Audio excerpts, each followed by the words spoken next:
Dicot root. हम आज के इस सेशन में द्विबीजपत्री जड़ के अनुप्रस्थ काट के नामांकित चित्र की पहचान करेंगे। यानी इस सेशन में डाइकाट रूट की क्या संरचना होती है, उस डाइकाट रूट की के आंतरिक भागों का क्या स्ट्रक्चर है, हम उनके अनुप्रस्थ काट के चित्र द्वारा समझने का प्रयास करेंगे। डाइकाट रूट यानी द्विबीजपत्री जड़। द्विबीजपत्री जड़ का मतलब ये होता है कि वे पौधे जिनके सीड में, बीज में 2 कॉटिलेडन होते हैं, वो द्विबीजपत्री कहलाते हैं। अब जैसे चना है, चने की संरचना में 2 दाल मिलते हैं, इनको हम कॉटिलेडन कहते हैं।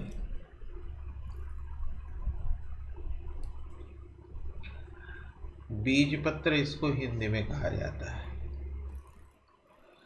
तो यदि बीज में 2 बीजपत्र है तो वो द्विबीजपत्री पौधा कहलाएगा, डाइकोटिलेडनस प्लांट कहलाएगा। इसकी जड़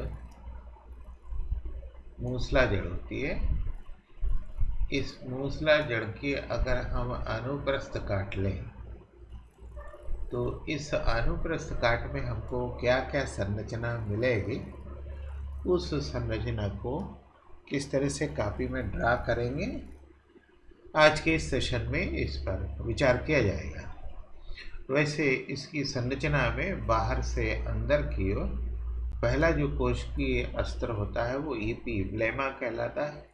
उसके बाद बहुकोशिकीय अस्तर मिलता है जिसको कार्टेक्स कहते हैं, हिंदी में ये बलकुट कहलाता है। उसके बाद कार्टेक्स की सबसे निचली अस्तर जो है एंडोडर्मिस कहलाती है, अंतःत्वचा।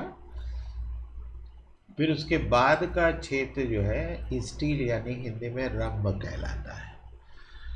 इस स्टील यानी रंभ में 2 संरचनाएं मिलती है।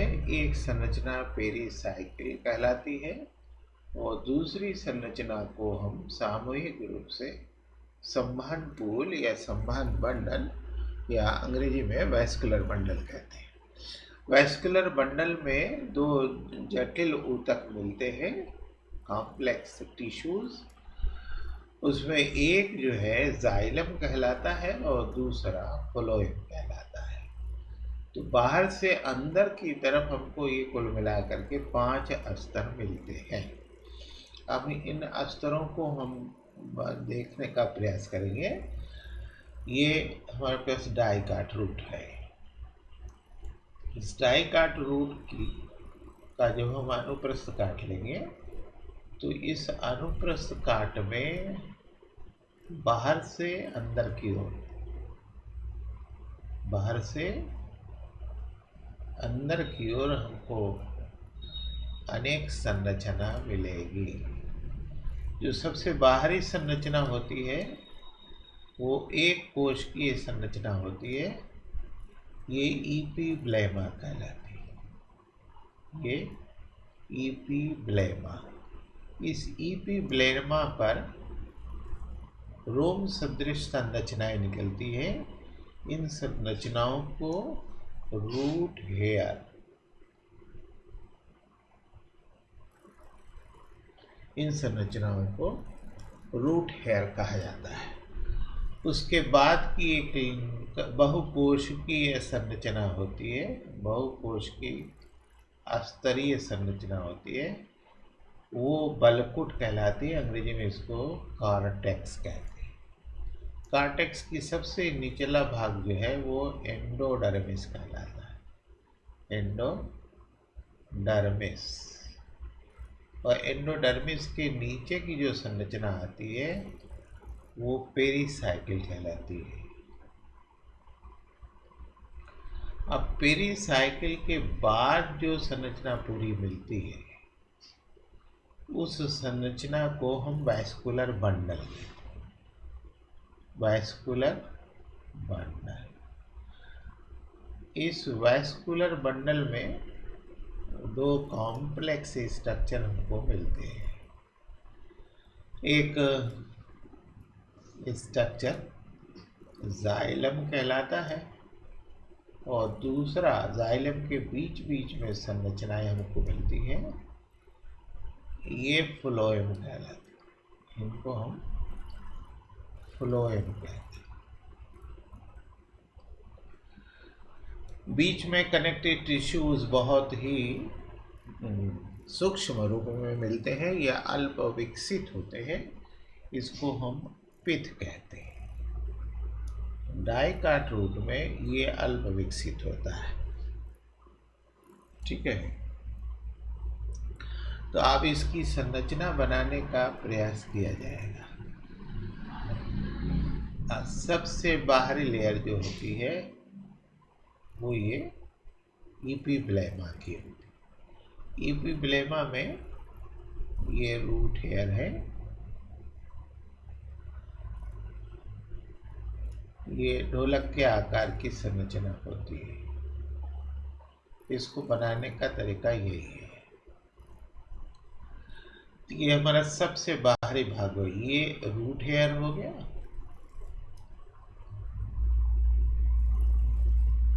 और ये हमारा जो है इपिब्लेमा हो गया। फिर उसके बाद का जो निचला बहुकोशिकीय स्तर आता है, ये कोशिकीय स्तर जो है कार्टेक्स कहलाता है। ये कार्टेक्स है, इसकी कई कोशिकीय स्तर आते हैं, ये कार्टेक्स है। कार्टिकल कोशिकाओं के बीच में ये रिक्त स्थान होते हैं, ये इंटरसेलुलर स्पेसेस कहलाते हैं। Intercellular space. उसके बाद की जो संरचना आती है, उस संरचना में ये सबसे आंतरिक संरचना है।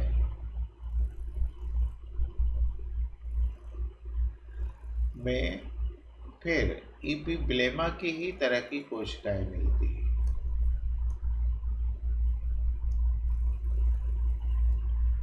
इस कोशिकीय स्तर को एंडोडर्मिस कहा जाता है। एंडोडर्मिस। इस एंडोडर्मिस के बाद उसके नीचे की जो कोशिकीय स्तर है वो पेरिसाइक्लिक कहलाती है। इसके नीचे का जो कोशिकीय स्तर है वो पेरिसाइकिल कहलाएगा।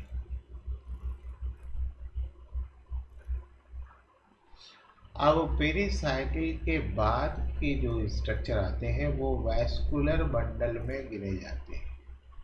वो वैस्कुलर बंडल में गिने जाते हैं। तो वैस्कुलर बंडल में दो तरह के जटिल ऊतक मिलते हैं। इन जटिल ऊतकों में एक जाइलम कहलाता है और एक फ्लोएम कहलाता है। जाइलम मिट्टी से जल और खनिज लवण का अवशोषण करता है, अवशोषण करके पत्तियों तक ले जाता है, जबकि फ्लोएमी संरचनाएं जो है यानी इनकी कोशिकाएं जो है ये पत्तियों में निर्मित खाद्य पदार्थों को पौधे के अन्य भागों में पहुंचाती है। इनकी संरचनाएं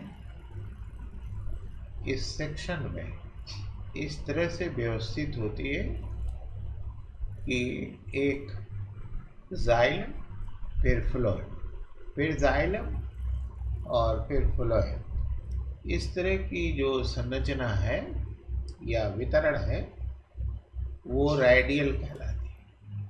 वो संरचनाएं रेडियल। तो वैस्कुलर बंडल जो होता है इस द्विबीजपत्री जड़ में रेडियल प्रकार का होता है।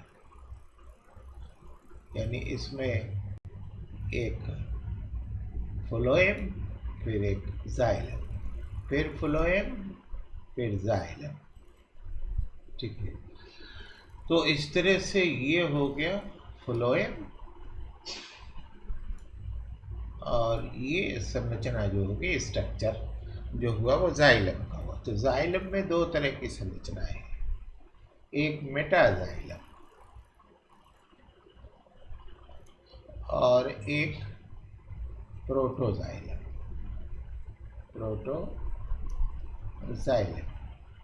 इन दोनों को मिला करके जाइलम कहा जाता है। तो द्विबीजपत्री जड़ में प्रोटोजाइलम परिधि की तरफ होता है और मेटाजाइलम जो है सेंटर, केंद्र की तरफ होता है। ये व्यवस्था जो है एक सार्च कहलाती है। ये व्यवस्था बाह्य द्विधारुक, हिंदी में कहते हैं, अंग्रेजी में एक सार्च कहते हैं। मेटाजाइलम सेंटर की ओर और प्रोटोजाइलम जो है ये परिधि की ओर होती है। ये व्यवस्था जो है एक सार्च कहलाती है। तो हमारा वैस्कुलर बंडल जो होता है वो रेडियल और एक सार्च होता है। इसमें कैम्बियम, प्राइमरी कैम्बियम नहीं पाया जाता, इसलिए ये बंडल क्लोज्ड यानी बंद प्रकार का vascular bundle, closed vascular bundle होता है। प्राइमरी कैम्बियम इसमें एब्सेंट होती है। यहाँ कनेक्टिव टिश्यूज पाए जाते हैं, इनको पिथ कहते हैं, लेकिन ये बहुत अधिक विकसित नहीं होता। द्विबीजपत्री जड़ में ये अत्यधिक विकसित नहीं होता। तो इस तरह से हम डाइकाट रूट की संरचना प्रदर्शित कर सकते हैं। अब ये पूरी संरचना को देखिए, ये टीएस डाइकाट रूट है। ये टीएस डाइकाट रूट है।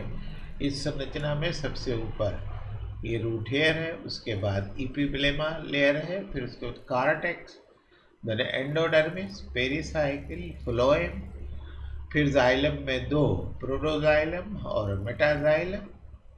और रूट हेयर जो होते हैं वो एक कोशिकीय होते हैं। इपिब्लेमा भी एक कोशिकीय स्तर होता है।